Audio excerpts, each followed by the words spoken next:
Sejam muito bem-vindos a mais um episódio do SDcast, não é isso mesmo, Marcelo Roxo? É isso mesmo, o podcast que a Lara fala muita coisa legal e eu só falo besteira. Inclusive fora do microfone, né? Porque ele tá virado Eu de um sempre jeito... erro, eu sempre erro. Deixa eu Mas te contar uma coisa, meu bem. contraponto. Para as pessoas te ouvirem, esse objeto, ele amplifica a sua voz e faz com que as pessoas possam te Não, eu ouvir. tenho uma mania, eu tô Eu conversando já com... até acertei aqui, né? Ei, Não tava bom, Eu fico conversando com o convidado, aí eu fico assim, não, mas por que então?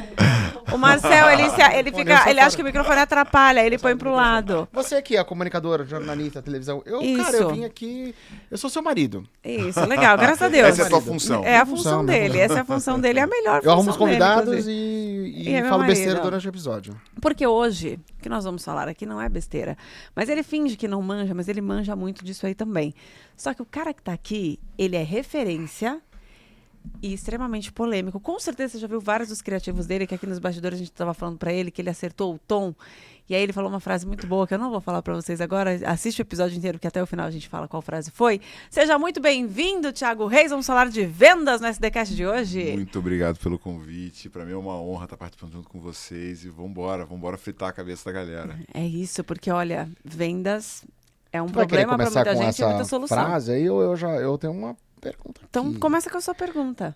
Porque assim, ó, qual é a minha história com ele, né? Eu conheci ele na época da Stage, que eu era rádio na Stage, o Thiago gravou com a gente. Depois eu também fui aluno dele num curso de Growth Hack na Startse, que eu fiz lá, tinha Gustavo Esteves, tinha você lá, então eu modelei muita coisa que você fez. Porque também do que você me ensinou, eu estudei receita previsível pra caramba e vi que tinha alguns caminhos. Recentemente eu li o teu livro, o Demanda Infinita, o Joel leu e falou, pô, muito Sério? bom esse livro. Que legal. Lembra quando eu te mandei uma foto? Falou, ó, o Joel tá lendo aqui. Eu falei, deixa eu ler, né? Mas eu quero fazer uma pergunta, assim, é uma curiosidade minha, porque você tem falado bastante até da tua ferramenta. Vai acabar o SDR humano? Irmão, assim, a evolução tá assim, impressionante, cara. Tá crescendo muito rápido, sabe? É mais do que o SDR humano, cara. Eu acho que tudo que a gente faz vai mudar radicalmente nos próximos 3 anos. A gente tá num ponto onde ela começa a se programar, entendeu? Então, ela se melhora sozinha. Então, a lógica de evolução, quanto mais dados ela tem, melhor ela fica. Então, muito do que a gente tem de atividade repetitiva no curto prazo vai ser completamente substituído. E ela não esquece, ela não se desmotiva, ela não diminui tom, diminui velocidade. Cara, tem um cliente nosso que ele vende um software para oficinas mecânicas. Você imagina o que é você prospectar um dono de oficina mecânica. Né? Nada contra os donos de oficina mecânica. Nada. Mas Mas assim, é um cara, público muito específico. e era uma pessoa extremamente ocupada, obviamente, mas muito grossa. Você tá ouvindo? Eu não posso falar com você agora. E ela, então, mas deixa eu te explicar. É que a gente percebeu que as oficinas mecânicas perdem muito dinheiro. Aí ele, eu tô com esse problema. Cara, e ela vira. Só que ele trata ela mal umas 4 vezes. Se fosse uma pessoa, saia chorando a ligação. Tava depressiva Não, já, coitado. o tom da pessoa vai mudar, né? O emocional ela não vai segurar. Então, E o que eu ela- percebi, cara, é que muitas vezes quando alguém vem brigar com a gente, olha o que a Ia me ensinou. A gente tem uma tendência, a pessoa subiu voz, você sobe junto, né? Só que o cara subiu a voz, Aí e não a Ia, sobe. extremamente educado. Ele ficou se sentindo mal por estar tratando a pessoa mal e a pessoa não se alterar.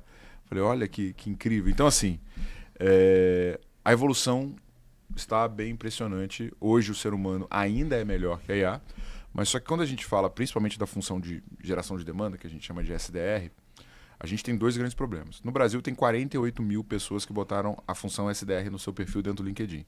Só que nesse momento tem mais de 2.500 vagas abertas. Então não tem gente suficiente para ocupar todas as vagas. Ok. Quando você contrata alguém para fazer essa função, é uma função repetitiva, que você toma muito não, que você pega pessoas mal educadas e que você tem que ter um nível de resiliência muito alto, e a gente sabe que a gente está numa geração que a resiliência está cada vez mais baixa. Você contrata um SDR, ele leva 3 meses para começar a estar produtivo, para ele estar se pagando, para ele estar gerando o volume de oportunidades que faz sentido em relação ao quanto ele custa. Só que ele tem um turnover em 11 meses. O que significa que você tem ali, cara, putz, Você fica o tempo inteiro treinando. você tem ali 8 meses úteis dele, só que você paga 11. E quando o cara começou a ficar bom, você vai ter que contratar alguém para substituir. Então essa é a grande vantagem em relação ao SDR. Quando eu olho o meu time, um SDR de alta performance, ele bate 30% de taxa de conversão de lead para reunião agendada. Então recebeu o lead, Tá. 30% vira reunião agendada. A SDR, a nossa fica entre 12% e 13%. Eu vi alguns clientes nossos batendo 19%. Mas a média dos nossos clientes fica em 10%. Então, assim, ela é pior do que um SDR bom. Só que um SDR ruim bate 5%, bate 6% de conversão. Então ela é melhor que um SDR ruim. Então, assim, quando você olha um time, tem sempre Pareto ali, né? 20% entrega 80% do resultado. Então, ela não é melhor do que os melhores. Os melhores serão melhores do que ela durante algum tempo. Mas ela é melhor do que os medianos e do que os ruins. Só que você tem muito mais mediano ruim do que os melhores. Né? Mas é uma coisa que você falou também. Mas ela tá treinando e ela tem chance de igualar um bom. Ela tem a possibilidade de igualar um bom. Porque ela vai ficando melhor. Né? Então, inclusive, até tem um ads que você mostra. Você tem essa ferramenta hoje, né? Até você pode até falar um pouquinho dela. Que não sei se tem vários tipos de tom, de voz, se é comunicação feminina, masculina. Fala um pouquinho dessa ferramenta. A gente criou. Né? Primeiro a gente criou um software que a gente chama de Sales Engagement, que ele fica entre o teu Marketing Automation, entre o teu RD, o teu HubSpot e o teu CRM. Por que acontece? Quando alguém se cadastra para falar com a gente, a pessoa se cadastrou, foi na tua landing page, caiu lá no teu formulário, alguém tem que entrar em contato. Só que os CRMs, eles são controlados, eles são criados para que você tenha a interação com uma empresa. Então, duas empresas interagem, só que não tem o controle de atividade. O que acontece com o vendedor? Ele liga uma vez, liga duas e acabou. Sim. Né? Só que estudos mostram que a gente precisa, na média, de 11 tentativas para falar com o decisor. 11? 11. E quando você usa um Sales Engagement, ele organiza essa tentativa de contato. Aí que a gente percebeu que os nossos clientes estavam perdendo receita por conta da alta rotatividade. E a gente falou, cara, tem tecnologia para isso. Então, mais ou menos 110 dias a gente começou a desenvolver essa solução. Então a gente criou um agente autônomo de ligação. Ele tem uma capacidade de parametrização e configuração, cara, tipo, definir perguntas, definir objeções. Então, quanto mais contexto você dá para ele, melhor ele fica. E entre outras coisas, você define a voz, o sexo e a personalidade. Se é mais comunicativo, se é mais direto, se é mais objetivo. Então a gente tem, por exemplo, escritório de advocacia. Cara, é extremamente objetivo e formal. Não, aí já tenho como exemplo a oficina mecânica. Tem uma linguagem mais informal, mais descontraída. Então, tudo isso são parâmetros que você consegue definir e você cria o comportamento desse agente. Assim, eu nunca tive nenhuma empresa que cresceu tão rápido. A gente bateu 110 clientes em um pouquinho mais de 90 dias. Estamos caminhando para fazer 6 milhões no primeiro ano. Assim. 6? Meu Deus. E de repente. E aí, e quais são as características, então, que um SDR humano tem que ter para competir com uma IA, né? Além, claro, assim, da resiliência, ok, mas outras características que ele possa ter para ele não perder espaço para IA. O que acontece, né? Assim, em vendas por um todo, a gente sabe que a gente tem pessoas que são mais introspectivas e pessoas que são mais comunicativas. Normalmente as pessoas que são mais introspectivas, elas são mais tímidas, né? Então elas têm uma dificuldade maior de lidar com um contexto social mais complexo. O SDR, ele é muito bom quando ele é mais extrovertido, quando ele tem uma capacidade de comunicação maior e ele é mais curioso, porque faz parte do processo. É quase um detetive, né? Investigando ali se a pessoa tá boa ou não. Outra coisa que a gente percebe é que pessoas que ou praticam esporte, aí, né? Ou pessoas que aprenderam alguma coisa que existe disciplina, tipo um instrumento musical, um segundo idioma, elas performam mais. Por quê? O trabalho do SDR é extremamente repetitivo. É por isso que ele tem vida curta, né? Porque se fica repetindo, cara, um bom SDR faz 120, 130 ligações por dia. Então, ele para no telefone ali, ele vai ficar 6 horas, tipo, ligando para pessoas diferentes. Então, tem um nível de estresse e cansaço que é um pouco mais alto, entendeu? Mas essas são as características que a gente vê mais repetir. E, velho, vontade. Velho. O cara que tem vontade, o cara que tem boleto, ele se comporta diferente, né? Do que não tem boleto. Tem filho pequeno, né? Se comporta diferente do que não tem. São os outros motivos, né? Que não está no texto, mas está no contexto, e a gente sabe que isso vai fazer para motivar. Só que aí a gente motiva de um lado, e aí é o que você falou, ela vai ficar cada vez melhor. O que é que... você falou muito sobre a questão da comunicação, entender o tom. Como que você, com a experiência que você tem em vendas, independentemente do sistema, da máquina ou do ser humano, você como um cara experiente em vendas, como que você consegue ler uma pessoa para saber o tom certo de se comunicar com ela? Se você pegar o Jordan Belfort, assim, tipo, Lobo de Wall Street é o filme mais popular de vendas que existe, né? Tem coisas positivas e tem coisas negativas, né? Ele tinha ali uma execução exemplar, talvez uma sinceridade não tão boa em relação ao que ele vendia, né? Mas quando a gente fala dessa capacidade de se comunicar, tem uma habilidade chamada empatia, que é o quanto você consegue se pôr no lugar da outra pessoa. Assim, o meu melhor vendedor, assim, eu tive alguns vendedores muito bons, mas eu tinha um vendedor que era absurdo. Ele tinha um nível de empatia. Às vezes eu chegava chateado no escritório com alguma coisa que aconteceu na minha vida pessoal e eu vinha quietinho. Cara, ninguém percebia. Eu ali no meu fone de ouvido trabalhando, ele vinha. Tu não tá legal, né? Eu falei assim, cara, mano, tipo, o que ele viu? Né? Só que quando ele ia fazer venda, quando ele ia fazer uma ligação, cara, ele fazia piada com o cabelo da pessoa, cara, ele ia com você e falava, nossa, que maquiagem bonita. E do nada ele arrancava um sorriso enorme da pessoa e em poucos segundos ele estava conectado com a pessoa. Isso é rapport, né? Que é a capacidade de você se aproximar. Sim. O Jordan Belfort, ele explica que a principal ferramenta que eles usavam no processo de prospecção era a variação do tom vocal. Porque, de acordo com a maneira como eu falo, você percebe se eu estou com medo, se eu sou alguém mais próximo, se eu sou alguém que está interessado. Então, essa variação vocal e a percepção de como você responde é que define o quão bom eu vou ser nesse processo. Então, assim, cara, se eu fosse falar assim, cara, qual que é a melhor habilidade? Esse vendedor, por exemplo, era um cara que, ele tecnicamente não era tão bom, não era um cara que executava tanto, mas ele fechava muita venda porque em poucos segundos ele parecia que era o melhor amigo da pessoa. E você conhece gente que é assim, né? Sim, em sim. poucos sim. segundos você fala assim, Cara, cara... uma pessoa magnética aí que parece que você conhece há anos. Você acabou de conhecer e você vira amigo de infância da pessoa, né? E aí é uma capacidade que a gente tem de gostar muito de quem é parecido com a gente. Normalmente a pessoa que faz isso, ela te modula. E aí você fala, putz, ele fala parecido comigo. Cara, esse cara é maneiro, pô, você é parecido comigo. Né? Eu sou o cara mais legal que existe. Você falou uma coisa, é verdade. Eu sempre vendi nesse formato que você E tá você falando. tem essa percepção, tipo, você consegue ler a pessoa rápido? Consigo. E aí eu gero uma conexão muito rápida. Muitas vezes eu não sabia que eu fazia isso. Eu não pensava pra fazer isso, era o meu jeito, né? Eu sempre falava, cara, eu tenho uma facilidade com gente, eu não sei explicar. Só que você falou uma coisa da voz bem legal. Ontem, a gente tava no carro, ela foi fazer uma venda, e aí eu parei o áudio dela e falei assim, muda a energia da tua voz. Ela, por quê? Eu falei assim, a energia tá baixa. Não era baixa pra venda, tava muito branda. Eu falei assim, você quer que o cara venda. Então muda a energia, tipo, fica muito empolgada. Aí eu falei assim, é assim que eu falaria, tipo, numa empolgação absurda do negócio. E é um pouco disso, né? E eu nunca tinha ouvido falar isso, mas a entonação, a expectativa, a confiança, Olha que cara, legal. você sente isso quando Olha que a legal pessoa que você tá tá falando, Marcelo. Tem 4 níveis de conhecimento, tá? 4 níveis. Primeiro nível é o que ferra todos nós. É o que a gente chama de ignorância inconsciente. Você não sabe que você não sabe pilotar um foguete da Tesla. Você nunca entrou, né? Se você entrar nele, na SpaceX, você vai descobrir que tem muito botão, que você não tem noção de como tira aquele negócio do chão. Primeira vez que você entrou, você descobre que você não sabe. Você vai pro segundo nível, que é a ignorância consciente. É tudo que você descobre que você não sabe. Porque agora você consegue percorrer uma jornada até você dominar. O terceiro nível é conhecimento consciente. Esse é o conhecimento que o teu cérebro mais odeia, porque você precisa prestar muita atenção. Quando você aprendeu a dirigir, sabe? Você pisa ali na embreagem, passa a marcha, você não muda a música, né? Porque você tem medo de, se você for mudar a música, você bate. Sim. Né? O quarto nível, que é o que o teu cérebro ama e onde as pessoas que tipo, têm maestria no que fazem, é o conhecimento inconsciente. É aquele mecânico que você vai, que ele fala, cara, liga aí a ignição. Tá ligado, já. É a vela. Ele né? só escuta e já sabe onde tá Ele o não problema. sabe onde está o tom, mas ele já fez aquilo tantas vezes que só pelo tom ele já sabe. É o que você tem. Você já executou tanto, e talvez até num nível inconsciente, que você sabe a variação vocal que funciona, que não funciona. Mas o que está acontecendo no mundo, gente?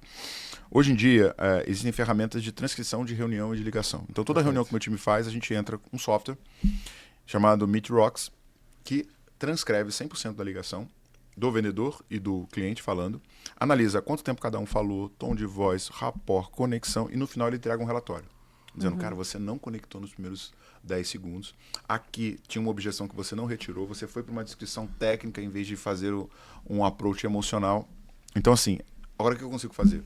Eu consigo construir uma trilha de aprendizado por pessoa da minha organização com base na qualidade da reunião dele e eu consigo corrigir o cara em 15 dias. É claro que energia, esse é o ponto mais difícil de pegar. Né? E aí, por exemplo, eu assisto muitas reuniões dos meus vendedores que eu vou lá, tipo, dando feedback.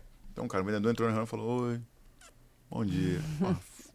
Meu irmão... Não vai vender nada. Você não vende nem um saco de R$1.000 desse jeito, né? Você não vende nem dinheiro. E o cliente veio com 3 objeções e falou, então realmente acho que é melhor a gente não continuar. Cara, cliente perfeito, assim, com vontade de matar uma criatura dessa. A IA jamais faria isso. Pois a IA não perderia essa venda. A IA faz essa modulação vocal e a ponto de não parecer que é um computador. Então, a que a gente usa atualmente, o que está por trás é uma startup, virou já unicórnio, chamada Eleven Labs. Né? Então a gente usa uma combinação de coisas. A Eleven Labs ela tem a função de modular, então você consegue copiar a voz de qualquer pessoa dentro da Eleven Labs. Só que ela tem um Eleven Labs Agent, que é esse mecanismo de... É o melhor de todos, cara. A gente usou zilhões, tem open source, mas nada fica mais natural que nem ela. Ela tem uma variação, mas uma variação branda. Existe um modelo que ainda está acadêmico, que não está ainda comercial, que, velho, se você tiver carente, você se apaixona pela IA, porque ela faz a voz mais rouca, aí ela brinca com tudo. Fala, cara, meu irmão, não tem como isso não ser um ser humano. Você fica assustado. Mas vai chegar nesse ponto. Sim. E você sente que existe alguma objeção do cliente quando ele fala com a IA, quando ele percebe que é computador? Porque, por exemplo, vou dar o exemplo, eu como cliente, hoje em dia muito pelo WhatsApp, eu sei que eu sou muito atendida por bot. E aí eu sei que eu sou muito atendida por IA. E tem uma hora que eu percebo e aí eu fico assim, quero falar com um humano. E existem vários memes, pelo amor de Deus, me dá um humano. Existe alguma métrica que o ser humano já está ficando com raiva da máquina no atendimento? Então, assim, o que acontece? A gente percebe que quando a gente está falando dessa etapa de desenvolvimento de vendas, que é o agendamento, uma métrica muito importante é o que a gente chama de no-show, ou não comparecimento. Né? Toda vez que você tem um time agendando e um time fazendo reunião, você vai ter uma taxa de perda no meio do caminho, porque toda etapa do funil tem uma perda de eficiência, principalmente quando você passa de uma pessoa para outra. Uma boa operação de pré-vendas e vendas, ele vai ter 30% de no-show. É o corte... 30? É alto, né? É o Não, normal 30 do mercado. É o bom. 30 Não, é mas bom. ainda é alto se for pensar, né? Mas Pois não é. tão bom. Mas é o bom. A IA, ela bate 50. Tá? Então eu tenho que ter um fluxo melhor. A pessoa assume menos compromisso com o robô do que se fosse com o ser humano. Com o ser humano. E no nosso caso, como o nosso criativo mostra a IA e tal, se você for prestar atenção, em alguns momentos o cliente fica meio monossilábico, sabe? Porque ele não está tão empolgado para falar com uma máquina. Ele fala, sim. Você tem time de vendas? Sim. Ninguém conversa assim. Quantas pessoas? 3. Mas nos nossos clientes que estão usando e não tem uma declaração, porque hoje em dia não tem nenhuma lei que define se você, ao utilizar uma IA por ligação, se ela tem que se identificar como uma IA. Tá? Tem uma PL lá em tramitação no Senado, mas que eu acho que vai demorar pra caramba. Só que eu acho que em algum momento a Anatel vai falar, cara, se é uma IA, ela vai se identificar como tal. Hoje não existe. Golpe é loucura. Não é? Ainda mais com a Eleven Labs, né? Exatamente. Imagina, minha mãe manda o código do WhatsApp, imagina se for com a minha Imagina voz. com a sua voz. É exatamente isso, gente. É uma Causa. loucura. Eu acho que vai acontecer. A gente não tá pronto pra isso. O ser humano, o brasileiro, não tá, porque a gente é muito criativo. O brasileiro é muito criativo. E criativo pra dar golpe, Marcelo Barão. Ai, tu falou em criatividade. Caiu e é isso aí. Foi só dar uma baixadinha. Mas continua, aqui então não existe essa lei. E aí você consegue perceber isso. Foi. Deu tudo certo, aí ninguém vai cair hoje. Não, que vamos bom. lá. Que já travou pra não cair. O Ciane quase caiu umas 3 vezes na gravação. Porra. Quase caiu 3 vezes. Então, graças a Deus. Então, assim, mas voltando, tipo assim, a tua pergunta é se tem algum tipo de objeção. Eu não percebo uma objeção, mas eu percebo que quando o ser humano percebe que é uma IA, o nível de empolgação dele é menor e talvez isso refleta no não comparecimento dentro do próximo passo. Entendi. Tá? Essa é a minha tese nesse momento, eu não tenho nenhuma certeza. Mas, cara, o que a IA faz? Depois eu pego meu computador, a gente bota uma ligação pra rolar que vocês vão ver. Ela fala com 3 pessoas simultaneamente. Ela trata 1000 leads em 1 hora. Sabe? Todo dia, 4 horas da tarde, não tem mais lead pra ela tratar, porque ela já pegou e já... Eu pego a oportunidade perdida nos últimos 90 dias e recupero com a inteligência artificial. Coisas que, fazer com o ser humano seria muito difícil. Então, onde ela ganha? Ela ganha no volume. Tá bom. Agora, assim, qual que é a desvantagem central dela? Hoje ela não tem toda a empatia que nós temos, né? Então a capacidade de se adaptar é menor. E toda vez que ela faz uma ligação, é como se ela nascesse como se ela morresse. Então, mesmo que eu tenha falado contigo ontem, a IA não vai falar, não, então como nós conversamos ontem? Não, ela não vai. Ela sempre começa do zero. Eu posso colocar contexto para ela fazer essa referência, mas ela não tem essa capacidade de adaptação que nem a gente constrói um relacionamento. Então, o que eu falo? Atividade repetitiva e volume, normalmente de menos esforço, você bota uma IA. Atividade de longo prazo e relacional, você coloca o ser humano. Entendi. Tá, mas olha, que interessante isso que você falou, porque a gente escuta muito sobre IA, né, sobre o SDR, e você está trazendo uma visão bem interessante de que tem muitos pontos de evolução ainda. Ela não é melhor que o humano, ela ainda tem no chão maior, mas qual é o tamanho ideal para uma empresa começar a olhar para isso? Por exemplo, se eu sou uma empresa que tenho, sei lá, 30 leads por dia, não faz sentido. Não faz sentido. Então, qual que é o caminho ideal entre, talvez, nesse tamanho aqui de lead, já vai para uma IA para te ajudar? Quando você não tiver esse tamanho, cara, vai no humano mesmo. Vai ser melhor. Cara, assim, olha, o corte que a gente faz hoje são 800 leads por mês. Assim, é o mínimo pra gente botar IA pra trabalhar. 800 leads mês, tá. Uma pouco lista menos de menor 30. Uma lista menor do que essa, ela vai ficar muito ociosa. Agora, existem fontes de lista que muitas empresas têm em casa e negligenciam. Por exemplo, uma empresa que a gente está entregando muito sucesso é uma empresa de suplementos para idosos. Não sei se o idoso é um pouco mais carente, então ele, mesmo sendo Ele uma IA, aceita, ele né? fica conversando um tempão. Poxa, Ô, minha ainda chama de minha filha! filha. Fala isso. Ô, filha, sério? E me Então, conta assim, mais.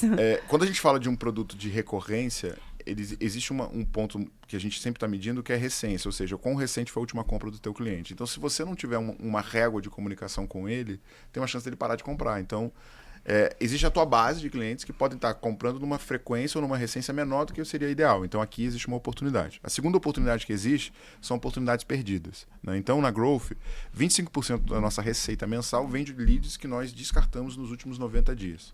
Então, muitas empresas não têm esse fluxo. A gente fica naquela aquela fome infinita do comercial, de mais lead, mais lead, mas aquele lead que está um pouco mais frio, né, que tipo, já está um tempo sem contato, muitas vezes a gente não trabalha. Então a gente recupera muita oportunidade nessa ponta. E o terceiro e último, que aí é um pouco mais roer osso, né, que é o outbound, que é você abordar de pessoas dentro do perfil de cliente que você vende, mas de forma completamente fria. Isso você faz muito pelo LinkedIn, por exemplo.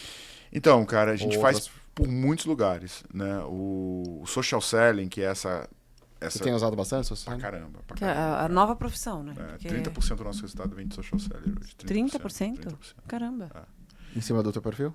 Então, a gente faz 2 lugares, né? A gente faz no LinkedIn, que puta, o LinkedIn é o ouro, porque lá é o pessoal com mais poder aquisitivo, e dentro do Instagram. O Instagram, eu tenho tanto iscas dentro do meu feed, né? Então tem muito conteúdo que eu falo, comente tal coisa, dali a gente vai. Quanto nos stories, então tem muito CTA dentro dos stories. Quando eu mostro uma prova e faço uma sequência de, tipo, jogando um CTA, quer receber um diagnóstico? Comenta aqui embaixo. E qualificação de perfil, né? O meu time fica analisando os novos seguidores e vendo quem tem perfil, e a gente sempre separa de 30 a 40 por social selling para ele abordar além dessas outras fontes, entendeu? Quantas pessoas de social selling? Hoje eu tenho 4 pessoas de social selling. Só focado nisso? Só focado nisso. Representa 30%? 30% do nosso resultado. Caramba. Tiago, fala um pouquinho da Growth, pra gente entrar, acho que num assunto que eu gosto, mas conta um pouquinho do que é a Growth Machine. Cara, então, a gente nasceu como uma empresa de serviço, como uma empresa de consultoria, né, onde a gente implementa o conceito de máquina de vendas, que é nada mais do que criar processos dentro do setor comercial. Então a gente entende quem é o cliente, qual o padrão de qualificação, como é que eu estruturo pré-venda, como é que eu estruturo venda, como é que eu estruturo expansão, e a gente meio que constrói isso aqui. Mais ou menos 2 anos a gente começou a investir em tecnologia. Por quê?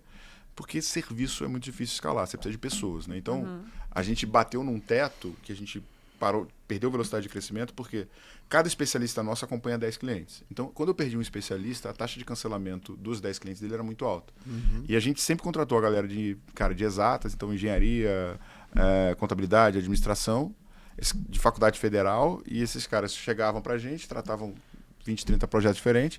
Em 12 meses, o cara que comigo ganhava 8 pau saía para ganhar 30, 40, porque ele criava um contexto e um conhecimento que não é tão disponível no mercado. Sim. Então, tinha uma dificuldade de reter esses caras por mais de 24 meses.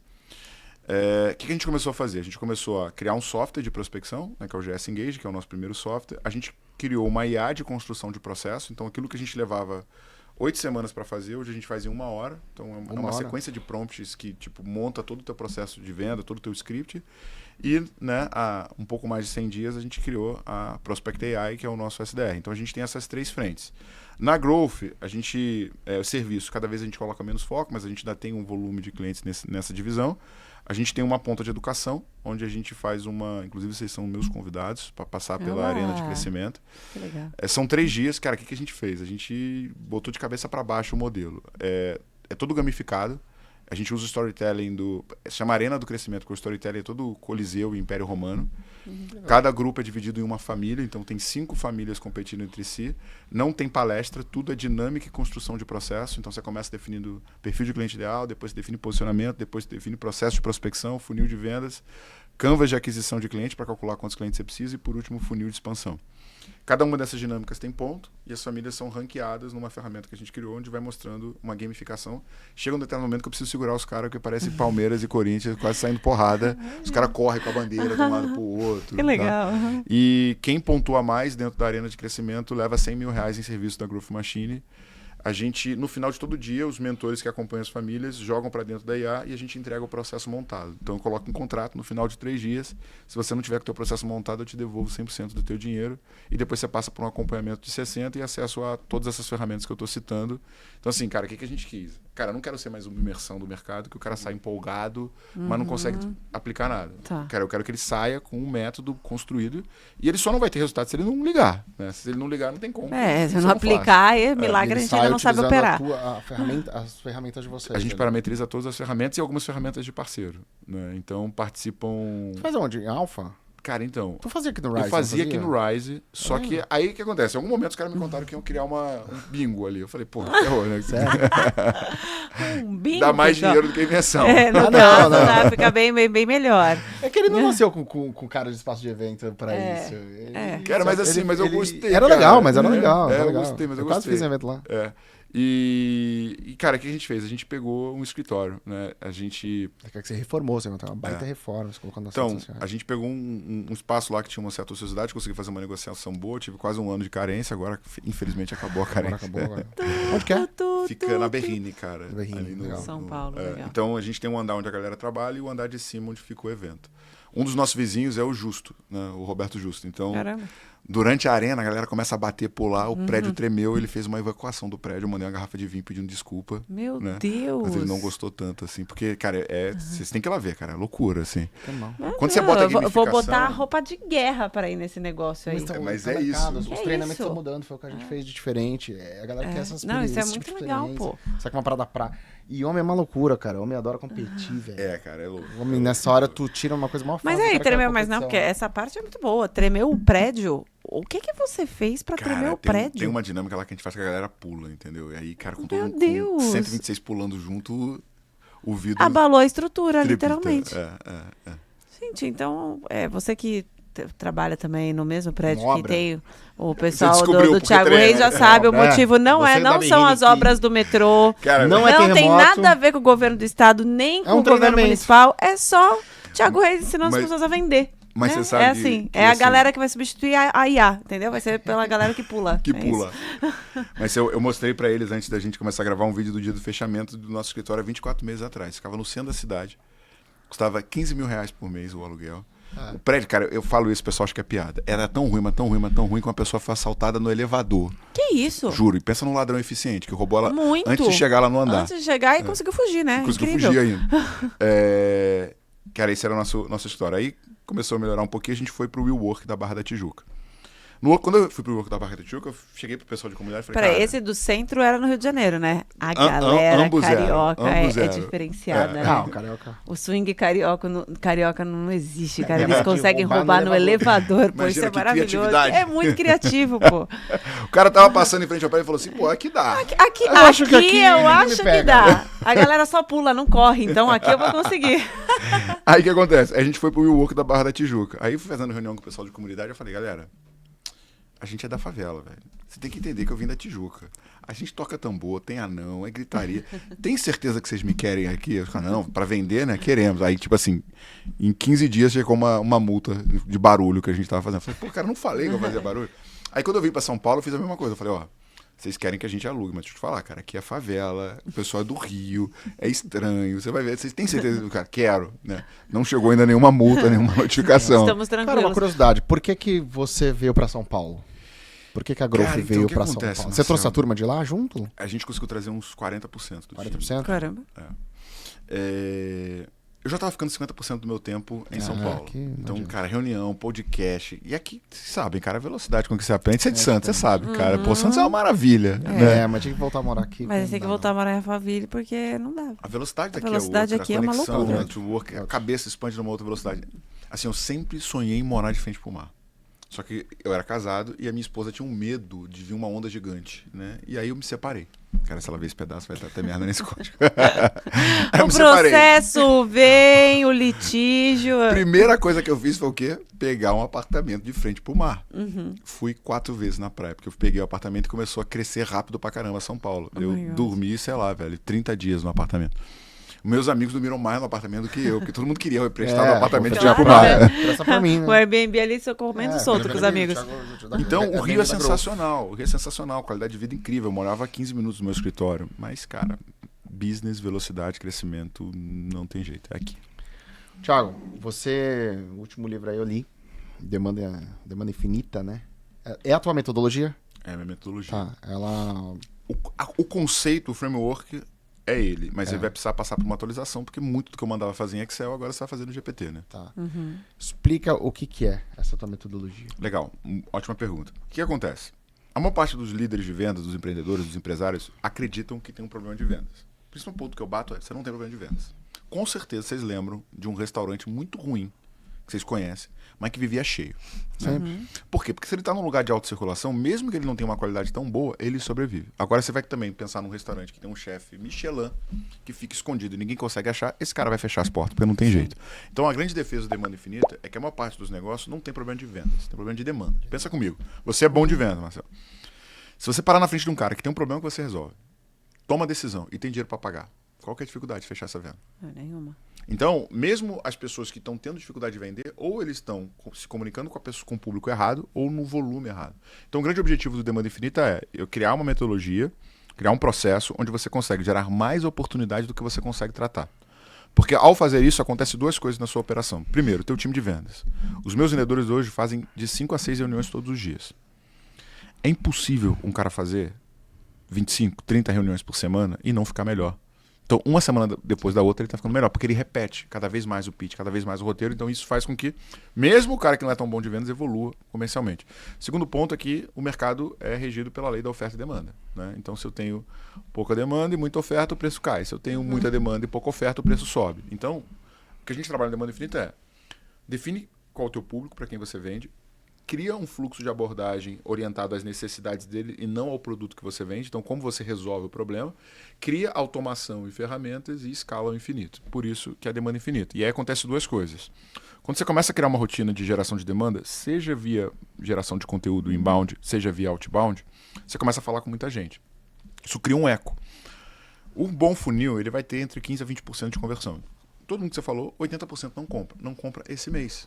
Porque a pessoa que você falou agora, quando chegar janeiro e não resolver o problema, vai lembrar, cara, falei com o Marcel em outubro e eu tô com exatamente a mesma situação. Então, isso cria um ciclo virtuoso que está sempre repetindo e trazendo mais oportunidade, mais oportunidade, mais oportunidade. Então, esse é o grande princípio. Cara, Growth, a gente nasceu com uma revolta. A gente acredita que a maior parte das pessoas que não tem sucesso por causa de vendas. Vocês são pais, né? Vocês são uma família. Vocês sabem que quando o bicho pega, o que a gente faz? A gente dá mais atenção para a empresa do que para nossa família. Então, a gente acredita que vendas é um instrumento de libertação de pessoas. Quando um empresário não vende, eu falo que ele não tem um negócio, ele tem um emprego de luxo. E um emprego ruim, porque ele ainda recebe mal. Porque muitas vezes seria melhor remunerado no mercado do que na própria empresa. Agora, quando ele domina vendas, cara, ele muda a realidade dele, ele muda a realidade da família dele, dos colaboradores dele. Na Growth, cara, eu vi muito vendedor sair do subúrbio, comprar carro novo, morar, cara, em regiões, cara, de frente para praia, e tudo isso aconteceu por causa das vendas. A Endeavor, ela tem um estudo que ela mostra que somente 1% dos empresários brasileiros consegue crescer mais do que 20% ao ano durante 3 anos consecutivos. Com os juros que a gente tem, crescer 20% é praticamente reajustar. Então ele está repetindo, né? Só que muitas vezes perdendo capacidade de compra. Então é isso que a gente faz, é isso que a gente acredita. E por que existe... isso que você falou é muito real, assim... Quando você vende, você resolve todos os seus problemas, né? Então, se você não vender, a empresa não funciona, você começa a ver a falência, você começa a se preocupar, é um monte de boleto chegando, você não tem como pagar. Então, sem vender, aí não existe empresa. Mas por que você acredita, se é que você acredita, que ainda tem tanta gente com medo de se tornar vendedor? Por que eu pergunto isso? Eu sempre fui uma pessoa, eu sou comunicadora, eu sou jornalista. Hoje, eu sou empresária. E aí eu tive que aprender a vender. Eu nunca precisei aprender a vender. Hoje eu precisei aprender a vender. Só que até ontem, isso era quase um problema para mim. Eu não gostava de vender, eu não gostava de ofertar, eu não gostava de falar, meu, vai, compra. Já o Marcel, cara, ele e o João é uma loucura. Eles pegam o telefone, não, já sei pra que eu vou vender. Fulano de tal, a gente tem um produto assim, e você tem que comprar, porque isso aqui é a sua cara. E eu ficava assim, gente, desse jeito assim, explícito, você manda assim pra uma pessoa? Eles porque pra pessoa é importante. E eu e muita gente sempre teve uma crença dessa questão dessa venda direta. Por que que isso acontece? Sendo que a gente também sabe que quando a gente vende, a gente resolveu todos os nossos problemas. Assim, tem uma combinação de elementos dentro dessa equação, né? O primeiro ponto é que a tua personalidade é construída até os teus 7 anos, né? E você aprende de 2 formas, ou pela repetição ou pelo impacto emocional. Quando a gente olha para o modelo de crença, e aí você vai pegar T. Havek, você vai pegar todos esses caras, eles falam que o quanto que os nossos pais nos treinam errado. Né? Se você for ver, cara, o filme, eu acabei de falar, o filme no cinema que tem vendedor, quem é? Lobo de Wall Street. Sim. Terminou como? Preso. Novela da Globo, quem que era o vilão? O mais rico. O rico. Né? Muitas vezes a gente olha como vender como sendo algo feio, porque a gente cria um modelo de crença onde a gente configura como vender como sendo tirar algo de uma pessoa. Né? Eu tirei o dinheiro da pessoa em troca. E não importa tanto com o que eu estou vendendo, sim com o que eu tiro de dinheiro. Então, a gente vê a profissão vendas como subemprego, a gente vê vender como sendo feio e a gente vê o dinheiro como sendo algo que é ruim de você lidar. Né? Então, tua mãe falava, você mexeu no dinheiro, lava a mão, né? Porque é sujo. Sim. Né? Então, a gente cria muitas crenças e muitos pensamentos negativos em relação à venda. Para mim, tá nessa estrutura. E o principal ponto que eu bato é que a melhor forma de reconfigurar isso é que vender não é tirar dinheiro, vender é ajudar. Se você acredita no que você está fazendo, no produto, que nem eu, cara. Assim, eu falei para vocês que antes de vir para cá, eu estava gravando podcast, né? E eu gravei com 2 clientes. E um dos meus clientes, eu falei, cara, qual foi a maior transformação que a sua empresa teve? Ele falou, Thiago, eu posso falar do faturamento que dobrou, eu posso falar do número de colaboradores que eu cresci, de eu estar morando num lugar legal que eu não morava antes, mas a minha mãe teve câncer. E eu pude pagar o melhor tratamento dela. Nada supera isso. Sim. Né? Então, é muito forte, né? Na hora meu olho encheu d'água, assim, porque sim. é muito forte você ouvir um negócio desse. É um significado absurdo, né? E a parada que a gente tem que pensar é que, assim, cara, primeiro, velho, vendas transforma tudo, né? Transforma a realidade, transforma a empresa, transforma a economia, transforma, cara, a vida dos teus colaboradores. Segundo ponto é que quando você está vendendo, principalmente, cara, se você está vendendo um produto que é ruim, o problema não é venda, o problema é o produto que você tem. Sim. Muda. Sim, né? mas, por favor, né? Vamos melhorar esse produto. Mas quando você tem algo que ajuda as pessoas, que muda a vida das pessoas, cara, tipo assim, é um negócio que é quase uma função social sua. Tem uma música cristã que eu gosto muito, que é More Like Jesus, né, que é ficar mais parecido com Jesus, que tem um refrão que ele fala World dying to know who you are, né? O mundo morre por não saber quem você é. Então, assim, quando você tem um propósito, um negócio que você acredita, tem pessoas passando dificuldade, passando por situações difíceis na vida porque você não está alcançando elas, entendeu? Então, assim, o mundo morre por não ter o que você faz. Então, assim, é tua obrigação quase que social conseguir levar isso para o máximo de pessoas. Isso é muito bom. É um paralelo muito bom sobre essa questão das vendas. E aí, isso também me faz pensar sobre as crenças dessa oferta. Só que para a gente chegar nesse ponto, existe uma questão da intencionalidade, existe uma série de outros fatores, que aí depois que você se curou das crenças, aí você precisa ter outros fatores que você precisa acreditar para conseguir vender. E uma das coisas que eu sei, porque as pessoas, isso aí eu não passo por isso, mas muita gente passa, é a questão de ser intencional o tempo inteiro. E a gente está na era de que tem que fazer networking, tem que conhecer mais pessoas para se ofertar, para ofertar teu produto, ofertar seu serviço. E aí as pessoas acabam se tornando até um medo de o tempo inteiro ficar assim, quero te empurrar alguma coisa, só faço networking porque tudo tem que dar ROI. Vou no churrasco porque lá tem alguém intencional que eu quero fechar negócio. Um vendedor profissional como você, a equipe que você tem, é assim o tempo inteiro na tua cabeça? Eu vou o tempo inteiro vender? Porque eu sou obcecado em vendas? Assim, primeiro de tudo, né? Pra mim isso é um modelo mental. Né? Que nem você, cara. Quando você tá com esse modelo mental ligado o tempo inteiro, cara. Quem que eu ajudo, quem que eu... Então, a gente não desliga. Não é, puta, vou virar... Não, eu não desligo. Eu vou no dentista, cara. Eu olho no prédio do meu dentista, quem tem de cliente, tiro uma foto e ainda mando pro meu SDR e falo assim, cara, pesquisa no LinkedIn, porque se o cara topar, eu já tô do lado, né? Já estou aqui, só marcar reunião. Cara, eu vou voar de avião, eu só vou nas primeiras cadeiras, que é o espaço premium, porque o espaço premium são os clientes com mais pontuação, que são as pessoas que mais voam e as pessoas que têm mais oportunidade. Cara, o tempo inteiro eu gero oportunidade dentro do avião. Tu já fechou um negócio no avião? Porra, vários. Pô, mas isso é muito bom, pô. Isso é muito bom. Não, e esse REC é Vendedor, bobo. Paulo, tu que é vendedor e Esse REC é bobo, custa R$50 a cadeira premium. É verdade. A percepção. E as pessoas não pagam, ficam numa fila do cão, vai ser o último a pegar, muitas vezes tem que despachar a mala que não chega onde Sim. você tá, né? E lá na frente você tá na VIP. A mesma coisa, você vai pra um evento. Tem um ingresso de 600 e um ingresso de 3 mil. Cara, como que 3 mil reais não vai dar ROI? Se você falar com uma pessoa. É Né? verdade. Então, assim, eu tô o tempo inteiro pensando nisso. Mas o que eu acho que é muito importante é você ser interessante e não interesseiro. Ótimo. Um bom ponto. Se a gente vai para antropologia, né, o Harari, lá, o autor do Sapiens, ele fala que a gente ficou centenas de milhares de anos como caçador-coletor, dezenas de milhares de anos como fazendeiro e estamos há uma centena de anos trocando tempo por dinheiro. Nós somos treinados para, né, fugir do perigo. O teu cérebro está o tempo inteiro falando, é ameaça ou não é? A gente tem a capacidade de perceber um negócio chamado microexpressão. Então, vocês lembram de um evento social que vocês foram, vocês conversaram 3 segundos com a pessoa, você falou, puta, não gosto. Você não consegue fazer uma correlação do que exatamente ela fez para você não gostar. Mas provavelmente foi uma microexpressão que você leu. Ou uma intenção ou uma não congruência. Tá bom. Então eu falar algo e me comportar diferente. Eu tô muito feliz hoje. Né? Sim. Alguma coisa foi incongruente, você já pegou falsidade, não quero, me afasto para possível ameaça. Quando você está fazendo network, principalmente com pessoas muito influentes, cara, ela sabe que você tem algum interesse com ela. Né? Então, por exemplo, eu fui gravar o MBA lá do Negro, e fui fazer uma live junto com o Flávio. Cara, quantas pessoas não chegam perto do Flávio querendo tirar uma casquinha? Cara, não adianta. Você babar ovo, ele já sabe, ele já tá vacinado. Você precisa ser muito mais interessante do que ser interesseiro. Então, até mesmo esse processo de como você faz network, eu falo que o network é igual uma conta bancária. Se você só saca, ela entra no cheque especial. E o cheque especial é muito caro. O que eu fico fazendo?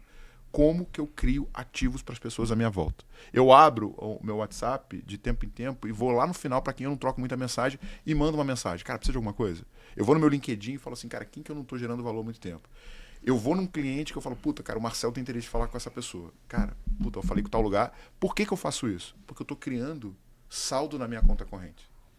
E é melhor você ter saldo para quando você precisar do que você só consumir. Sim. Né, e não ter. Então, eu faço isso o tempo inteiro. O tempo inteiro. Eu fico pensando, como que eu crio ativo para as pessoas que, de alguma maneira, mais tarde eu vou precisar de algum tipo de favor. Isso é muito importante. Serve primeiro, pede depois, não é mesmo? Você faz bem isso também. Eu faço pra caramba isso, cara. Eu faço pra caramba. Hoje eu conto isso pra ela, né? A minha maior estratégia de marketing hoje é gerar relacionamento com as pessoas.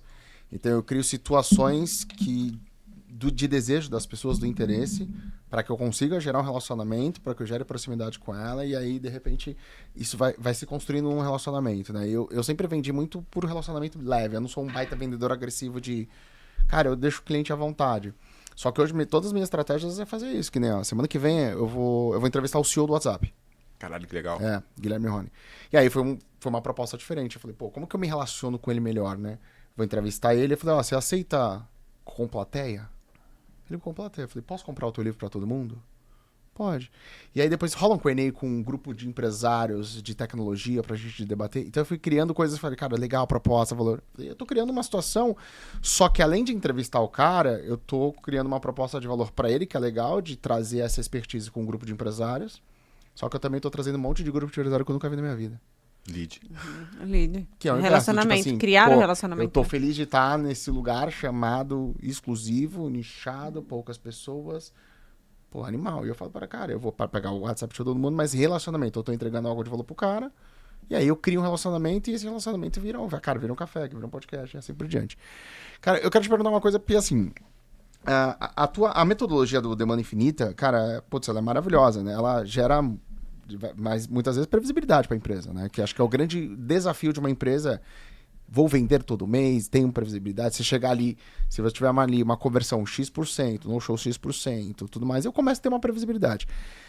Só que ela é para todo mundo? Ou qual é o tamanho de empresa? Por quê? Ali você vai, né? De uma estratégia de crescimento, ter um canal de aquisição eficiente, um processo estruturado, a tecnologia para escalar. Mas para que tipo de negócio que realmente ela funciona? Ótima pergunta, Marcel. Cara, a primeira coisa que você tem que pensar é que vendas não é criatividade, não é faca na caveira, brilho no olho, não.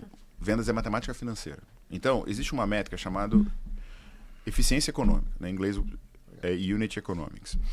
Toda operação comercial, ela tem que ter eficiência econômica. Quando eu falo de eficiência econômica, você tem que ser capaz de chegar em uma correlação, se você tem um negócio tradicional de 1 para 3, se você é um negócio que vai escalar, que vai atrás de fundo, que vai ser vendido por centenas de milhões de reais, 1 para 7. O que isso quer dizer? Cada R$1 que você coloca na sua operação, ela tem que ter capacidade de produzir R$3 de receita. E, quando é escalável, 1 para 7. Por quê? Porque quando eu começo a fazer a subdivisão de função, quando eu começo a definir o nível de senioridade das pessoas que eu contrato, quando eu somo os custos dessa pessoa mais o investimento que eu faço em marketing, eu preciso dividir pelo total de vendas que eu produzi e entender que eu cheguei nessa correlação. E aqui eu analiso 2 métricas centrais: custo de aquisição e LTV. Custo de aquisição total que eu investi em marketing e vendas dividido pelo número de vendas, LTV, quanto o cliente me dá de receita na vida dele.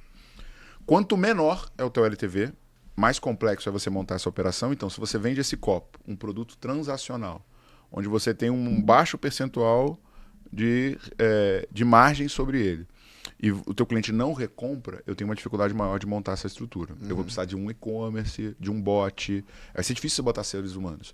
Agora, se você criou um modelo lá, onde você vende o copo com recorrência mensal, que tem um clube de assinatura, que tem mais uma combinação de benefícios, eu começo a gerar mais LTV, o que vai me permitir investir mais na estrutura. Quando a gente fala de definir, criar a máquina de vendas e falar se o cara pode ou não usar tudo que existe dentro da metodologia, a primeira coisa que eu escolho é qual mercado que eu vou. Eu tenho 2 variáveis que eu analiso. O quão saturado é esse mercado. Perfeito. Então, se tem muita gente ofertando, você vai ter uma taxa de conversão mais baixa e uma margem menor, porque o teu comprador pede proposta de todo mundo e quem tiver o menor preço leva. Sim. Você viu acontecer isso no mercado de energia solar. Os caras, quando começou, bombava. Agora tem muita gente oferecendo. Muita gente. Os caras estão com margem mais apertada. Segunda coisa que eu vou analisar é o quão fácil ou quão difícil é falar com essa pessoa. Né? Então, por exemplo, você quer vender o CEO do WhatsApp no Brasil. Pô, foi um cara difícil de você acessar. Tem muita gente até você chegar nele. Provavelmente, se eu fosse prospectar esse cara, eu teria muita dificuldade. Vou passar por umas 2, 3 secretárias. Então, isso também, às vezes, inviabiliza, porque torna mais caro chegar até a pessoa. E, por último, a capacidade de geração de receita do mercado. Com base nessas 3 variáveis, eu vou definir a minha estratégia. Nessa estratégia, eu vou falar: vou usar um e-commerce, vou usar lançamento, vou usar inside sales, vou usar field sales, vou usar canais, vou usar parceria. Se eu fui para inside sales, de acordo com o quanto você gera de receita e o quão sofisticado você é, você vai me definir o nível de senioridade das pessoas que eu vou vender. Se eu vendo para o pequeno, médio negócio, eu posso trazer estudantes universitários, treino os caras num pitch, eles vão conseguir vender. Se eu vou vender para um CEO, para um CFO, para um CMO de uma multinacional, se não é um cara que fala a mesma linguagem que ele, esse cara não vai conectar e provavelmente não vai engajar. E eu preciso tanto de alguém mais qualificado para fazer a ligação, quanto eu vou precisar de alguém mais qualificado para passar confiança e fechar a venda. Essa combinação dos elementos define o quanto você consegue usar a metodologia demanda infinita ou não. Quanto mais rentável a sua operação, mais você consegue investir nisso. Quanto menos rentável, mais volume e eficiência eu vou ter que ter. E você por exemplo, na Growth, nem todo mundo então é teu cliente. Você escolhe um pouco teu cliente. Então, historicamente, lá no passado, a gente só atendia empresas de tecnologia. Só de tecnologia? Isso, os primeiros 2 anos, só empresas de tecnologia. Porque tecnologia, a margem é infinita. SaaS é basicamente assinatura e recorrência. Depois a gente começou a pegar negócios tradicionais, mas só B2B. Não conseguimos entrar no B2C, porque o B2C é um negócio de mais volume e menos margem. São os maiores negócios que existem, mas normalmente são mais apertados. Sim. Agora, com a IA, a gente conseguiu quebrar essa barreira, porque a IA, por incrível que pareça, está funcionando mais no B2C do que no B2B. Porque o B2C é uma venda menos complexa. Sim. Então é mais fácil, qualificar a pessoa. Entendeu? Como o exemplo que eu dei lá do suplemento para idoso. Ah, legal. Cara, uma coisa que eu fui dono de agência de marketing durante muitos anos da minha vida, né? E aí, quando a gente tinha uma agência, a dor do cara da agência é o cliente fala que o lead é desqualificado, o lead é ruim, né? Para você, quais são os maiores erros que as empresas mesmo cometem ao fazer essa estratégia de captação, de atração? Porque quase sempre, cara, com quase todo mundo que eu converso, o problema é sempre estar no lead.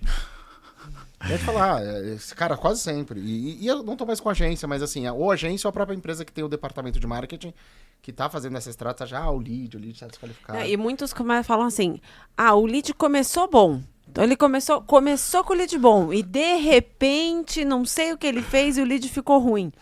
O lead são pessoas. Como é que você avalia isso? Então, assim, o erro vem igualzinho do... Cara, qual é o problema quando você constrói uma casa sem um engenheiro? Né? Fundação. Né? Achando ela cair é gigante, porque o mestre de obra não sabe calcular, né, a dimensão. O erro que a maior parte dos negócios faz é não definir com clareza quem é o cliente ideal. E aí tem 2 grandes problemas da definição do cliente ideal. Primeiro é esse. Ele fala de maneira subjetiva. O lead é ruim ou o lead é bom. Porque o que eu preciso fazer? Eu preciso informar de maneira binária quais são as perguntas de qualificação que precisam ser positivo ou negativo. Olha, eu vendo para empresas que tem mais de 10 colaboradores. Tem mais de 10 colaboradores? Positivo, qualificado. Tem menos de 10 colaboradores? Negativo, desqualificado. Então eu saio do abstrato, do subjetivo e vou para o objetivo. Segundo ponto, é muito difícil você criar qualquer tipo de oferta, mesmo sendo uma agência, que você é bom em todos os contextos. Então, provavelmente, na tua agência deve ter tido case de sucesso de empresas que você entregou muito valor, empresas por próprias características de não organização, de não maturidade, que você entregou baixíssimo valor. Dentro dessa visão, eu preciso olhar para o teu histórico de receita e ver onde que você ganhou mais dinheiro e entregou mais sucesso para definir qual que é o cliente que você deve priorizar. Porque não adianta você pegar um cliente que vai, em 3 meses, tá te odiando porque ele não está fazendo o que é necessário fazer para ter sucesso. Então, aqui a gente define o perfil de cliente ideal com 2 objetivos. Qual o cara que eu quero atrair e qual que é o cara que eu sei que eu vou reter no mais longo prazo. Ou seja, o cliente que eu vendo com mais facilidade me dá mais dinheiro.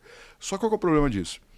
Tem um bug cognitivo aqui, porque todo mundo acredita que quando você define um nicho, você ficou menor.